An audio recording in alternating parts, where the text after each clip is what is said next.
Welcome to another exciting episode of Ancient Anecdotes powered by Listen Cub. This is your host, Ramanathan Iyer. And this is Neeti Ramanathan. And this is Lalita Ramanathan. My name is Kamakshi Kaliswaran. And this is Karthik Anantaraman. And this is Lekha Sukirthi. And this is Swarnalatha. Appa! Guess what? Sushant's dad is getting a brand new car. A big one. It's an SUV. Suvia. Oh, SUV. What's an SUV, Pa? It is short for Sport Utility Vehicle. What do you mean it's short? Sushant said it was huge. It is. How do I explain this? I get it. See, your name is Lalita Ramanathan, isn't it? If you are getting late for school and I have to call you, if I say Lalita Ramanathan every single time, by the time I end up asking you to go brush your teeth, the bus would have gone off. Yes, Pa. And we don't want that, isn't it? And so I call you Lalita, in short. Like that, SUV is short for Sports Utility Vehicle. Well, that's big news. What color is the car? White. His favorite color. You know what, Appa? White is my favorite color too. This is destiny. Destiny, huh? Or is it just a coincidence? Hey, don't ruin the excitement. It's happening today evening. Oh, today evening, is it? Aren't we supposed to be at your drawing class at that time? Wait, what? Oh no. Does that mean I won't see the new car when it arrives? No first ride, no new car smell experience. This is not happening. Pavam. Life is so cruel. Exactly. Every time something exciting happens, I have to do something else always. அப்பா செல்லக்குட்டி அப்படியெல்லாம் இல்லடா. Are you telling me every time you want to do something more important comes in between? Yes, when Nisha's puppy came home, I had to go to music class. When Arav bought a new Pokemon cards, I had tuition. And now this.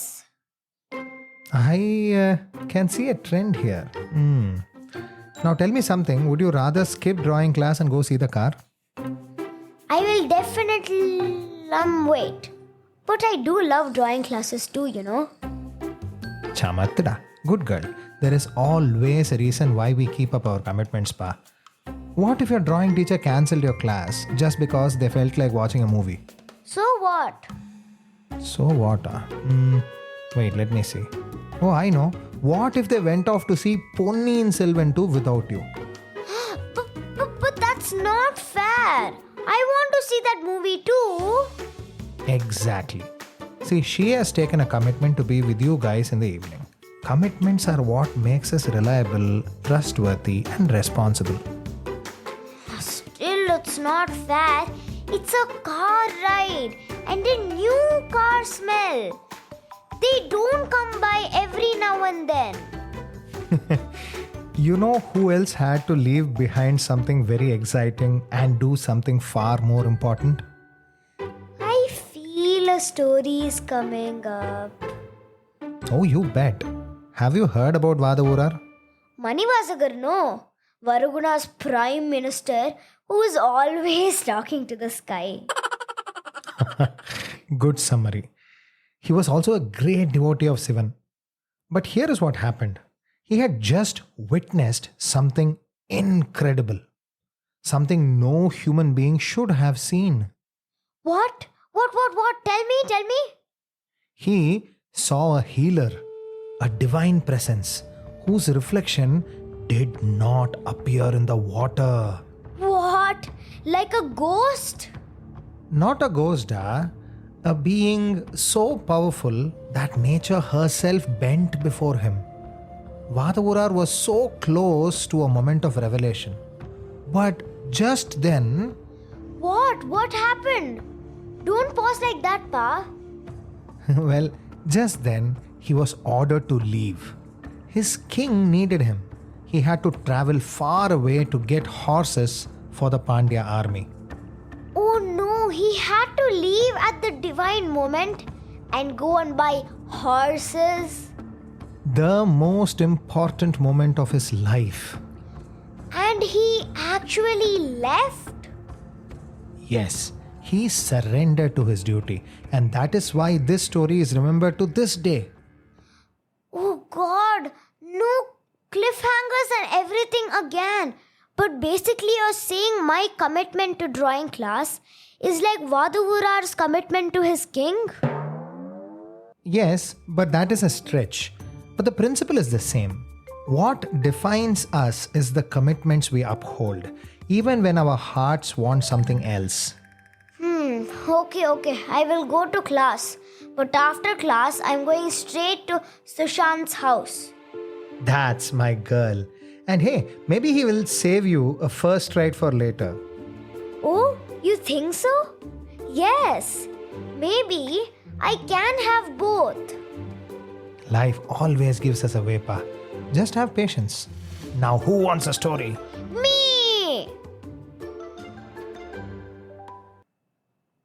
In the last exciting episode of Ancient Anecdotes, The gentle equilibrium perfumed with jasmine and damp earth was suddenly interrupted by the sound of hurried footsteps. A palace guard, breathless and urgent, burst into the training area, skidding to a halt with wide, trepidatious eyes. First, tell me, how did the horses fare? Did they endure the journey well? And what if Sangalian, a master marksman, and Athan, a valiant general, Cherian, leading the infantry, did they all return safely?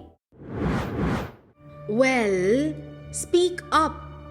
You look as if the world rests on your shoulders. I know the twin fishes on the wall are dear to you, but you didn't just stand there gaping like a fish out of water. What news have you brought me?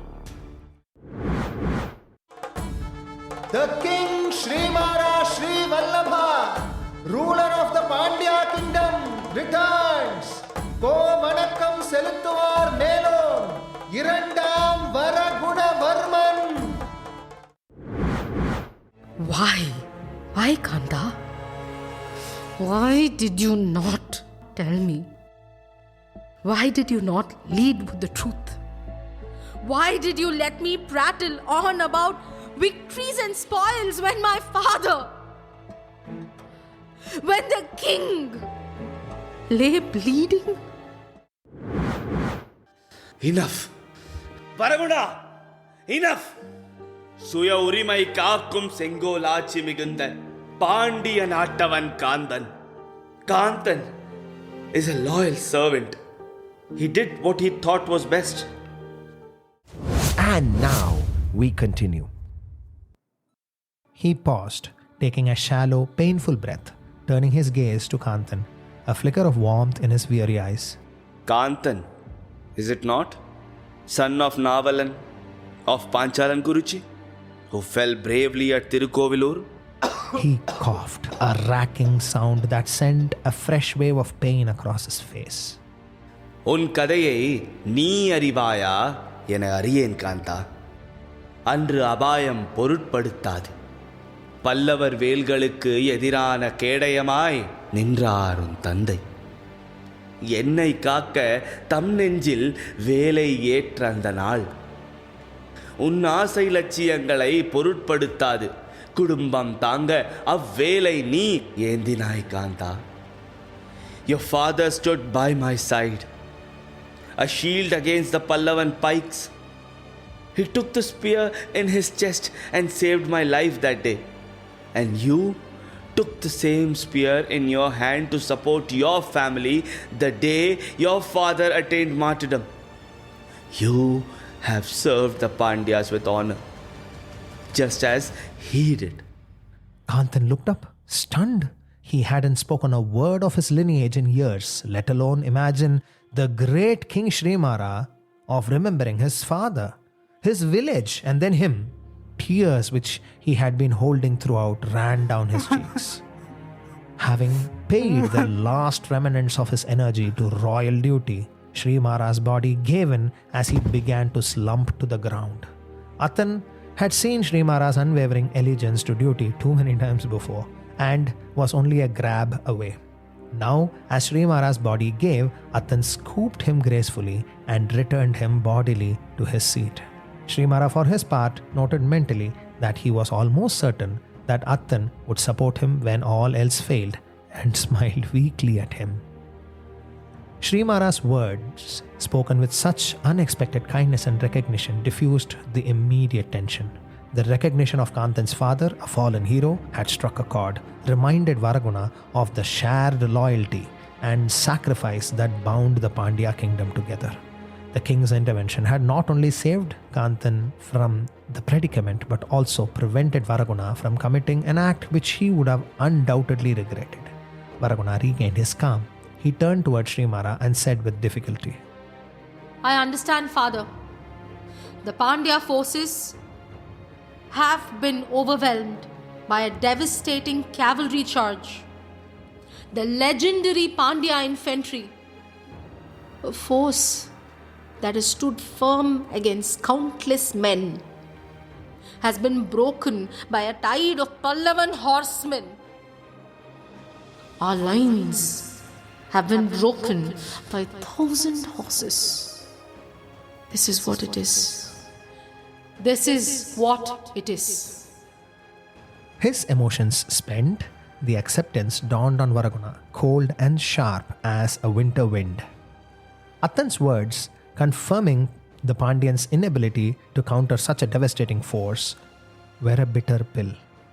Yet, from this bitter truth sprang a fierce resolve. Varaguna would forge a new weapon, a cavalry that would eclipse the Pallavas in both number and fury. Vadavoorar, Varaguna's prime minister, a man known for his wisdom and quiet efficiency, entered the scene. He moved with a subtle grace, his presence almost unnoticed amidst the emotional turmoil. He took in the scene, the wounded king, the distraught prince, the grim-faced general, and immediately grasped the gravity of the situation. His keen eyes spotted Varaguna's hardening gaze and the subtle shift in his demeanor. Varaguna Varman turned sharply to Vadavoorar. Vanakkam Brahmarayare, I have a task for you. Travel to Poompuhar at once. The Chorans bring in horses from Arabia. Take every gold coin you need from their treasury, and I don't care how much you pay. Return to Madurai with enough horses. As you wish, my prince. Vadavoorar's voice was calm and measured, betraying no hint of surprise or hesitation. He understood the urgency, the strategic necessity. The Pandya kingdom needed to adapt, to evolve, if it was to survive. He turned and swiftly exited the chamber, his mind already racing, planning the journey, calculating the logistics, and determined to fulfill the prince's command with utmost speed and efficiency. The future of the Pandya kingdom, he knew, might very well depend on it. Vadavoorar stepped out of the palace, the weight of the prince's command heavy on his shoulders.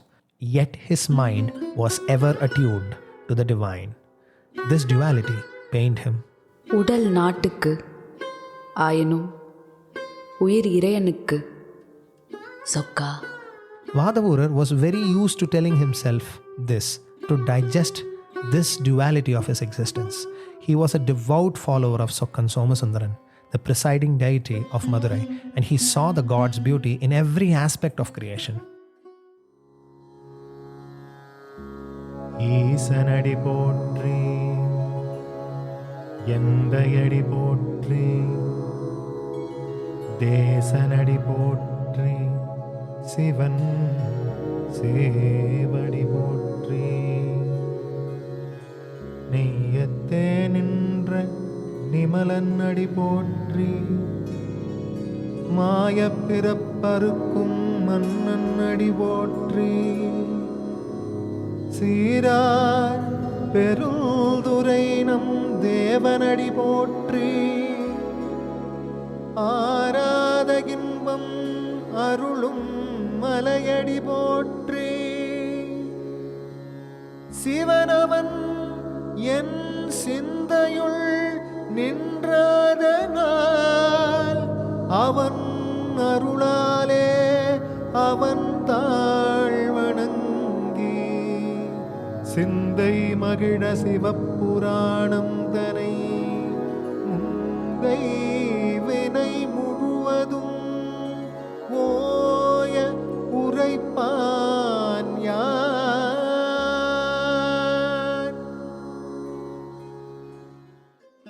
Oh, Sokka, you are the light in the sun, the coolness in the moon, the fragrance in the jasmine.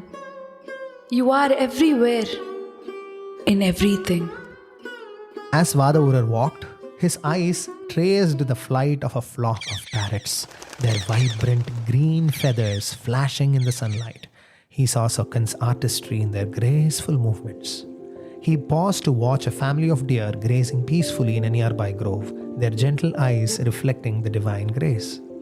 Even the rustling leaves of the banyan trees seemed to whisper Sivan's name. Vadavoorar reached the edge of the palace grounds, where a large circular pond reflected the clear blue sky. The cobblestone path around it was a popular spot for the courtiers and visitors alike. As he approached, he saw a reflection in the water. A physician's entourage arriving. Horses, chariots, and a group of apprentices were dismounting. Vadavoorar, lost in his contemplation, watched the reflections in the water. As each apprentice stepped out of the chariot, their image in the pond shimmered with distinct bluish hue. To Vadavoorar, this was no optical illusion. It was a vision of Sivan himself, his divine presence manifesting in the tranquil waters. Ah, Neelaganda, even in this reflection, I see your boundless grace. Your essence pervades all things. Vadavoorar felt a surge of joy, a deep sense of connection to the universe and his dear Sokkan. And then something extraordinary happened.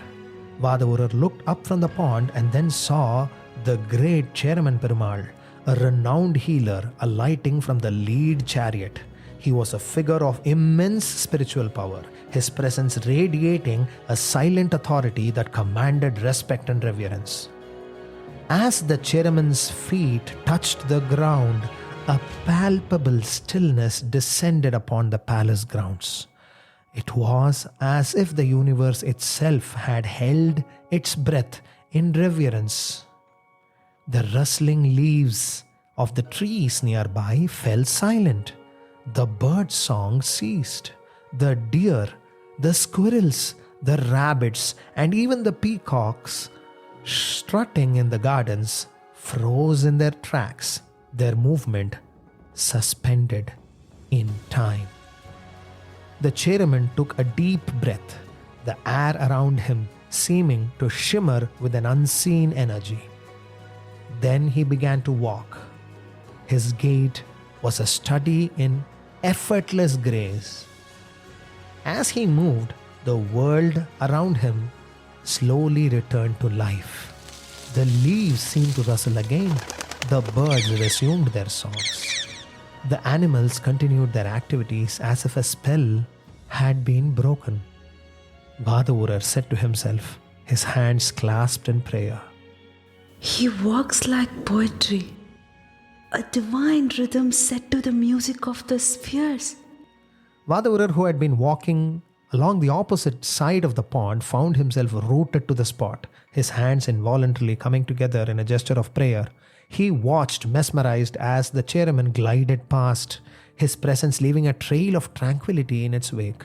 Just as the Cheraman reached the cobblestone pathway leading into the palace, Vadavoorar stole a glance back at the pond. The reflections of the trees, the sky, and the apprentices were still tinged with that ethereal blue hue, a reminder of divine presence he had witnessed. But then his heart skipped a beat. The good Cheraman, he had no reflection. The water, which faithfully mirrored everything else, showed no trace of the healer. There was no blue hue, No outline, not even a ripple to indicate his passage.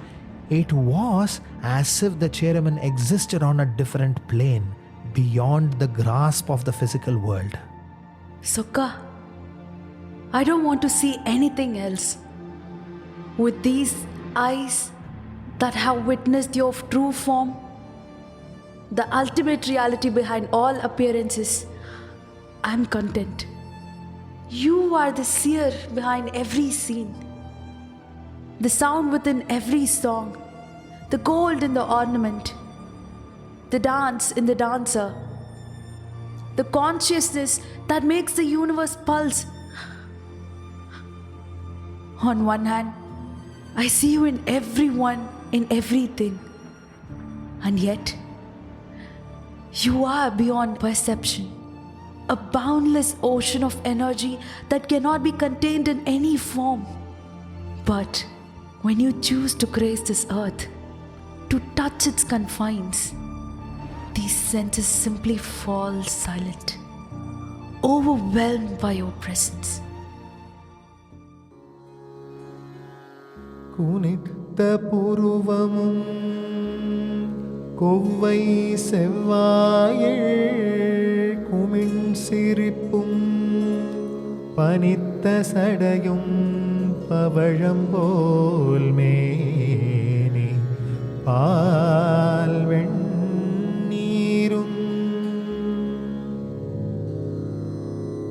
இனித்தமுடைய எடுத்த பொற்பாதமும்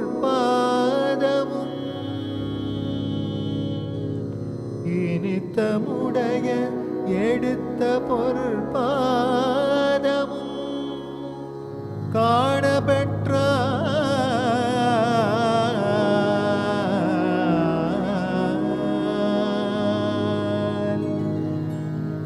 மனித்த பிறவியும் மனித்த பிறவியும் வேண்டுவதேயும் மாநிலத்தே மனித்த பிறவியும் வேண்டுவதேயும் மாநிலத்தே மனித்த பிறவியும் வேண்டுவதேயும் மாநிலத்தே.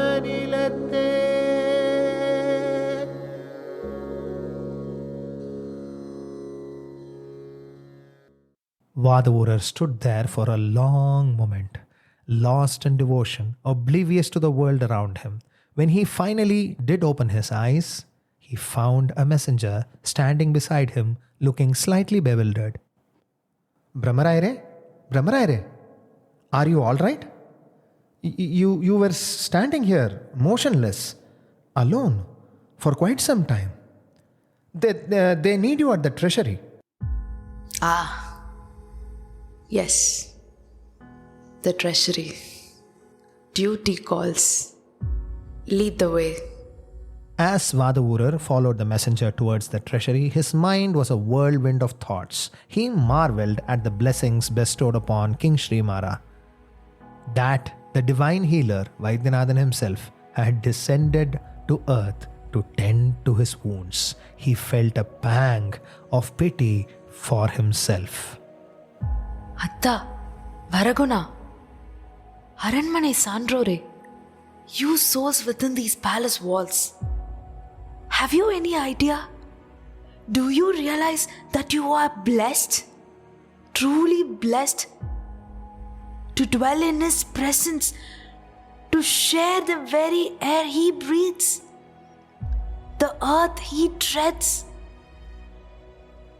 Oh, the exquisite, agonizing irony. Enna pavangal seideno. To have glimpsed the divine and to depart from Him.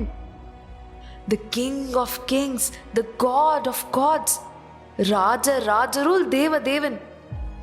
My heart rebels.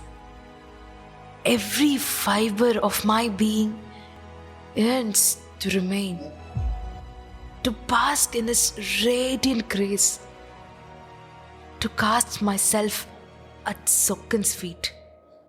Sokkanada, why won't you let me near you? You are in human form. உந்தன் ஆடலை காணவல்லா ஏன் இந்த ஜென்மம்? But what is this niggling feeling that tells me now is not the time and that I must carry on with my duty? By taking an earthly guise to play a role, Sokkan compels me to play mine now. Oh Lord, I can't bear it. And I have to walk away, even when it tears at my very soul. Is it because I have seen you?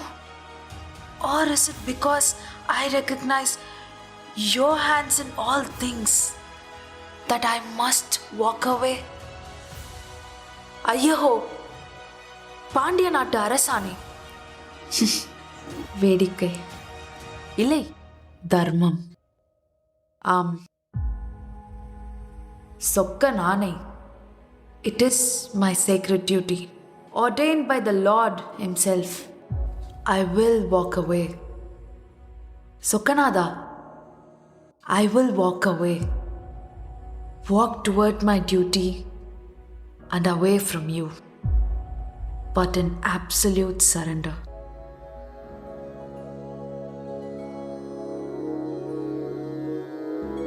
நமச்சிவாய வாழ்க, நாதன் தாழ்வாழ்க, இமைப்பொழுதும் என் நெஞ்சில் நீங்காதான் தாழ்வாழ்க, கோகழியாண்ட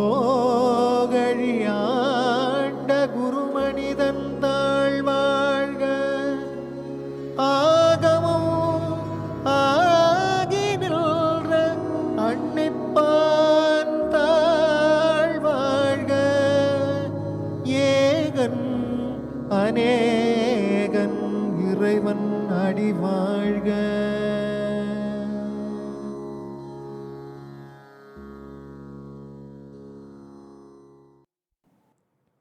After discussions, Vadavoorar received the money and exited the Karuvulam with a relief. The treasury's heavy doors swung shut behind Vadavoorar. The weight of 9,000 varaham in his satchel secured from the finance minister Parangudiyanar. This gold, the price for 2,000 horses, was a heavy responsibility. Prince Varaguna, anticipating the dangers of such a transaction, had entrusted Sangilian, the Pandya army's master archer, with a crucial task to safeguard Vadavoorar, the gold, and the horses upon their return, leading a small, discreet escort. As they prepared to depart, a strange dissonant hum began to prick Vadavoorar's senses. It seemed to emanate from a single, distinct direction, a localized thrum that vibrated in his ear. He dismissed it as a phantom sensation, a trick of his weary mind. Yet, when he closed his eyes, the hum intensified, becoming a resonant pulse that echoed within his skull. He tried to block it out, but the sound seemed to bypass his ears, resonating directly with his bones. Curiously, when he turned away from the direction it originated, the sound diminished, almost vanished. This bizarre behavior only heightened his unease. He forced himself to breathe deeply, to calm the frantic rhythm of his heart. Slowly and deliberately, Vadavoorar focused on the sound, letting it settle, allowing its chaotic vibrations to coalesce. And then, as his mind cleared, the sound resolved, revealing its true, unmistakable form. What was the sound Vadavoorar heard that was not heard by his entourage? Why did the sound come just then? It could have come any time before. Why then? What did the sound tell him? Was it a song? Was it a poem? Was it a story? Who called out to Vadavoorar? Hear it first on Ancient Anecdotes. on your favorite podcast streaming providers. Tune in for a brand new episode.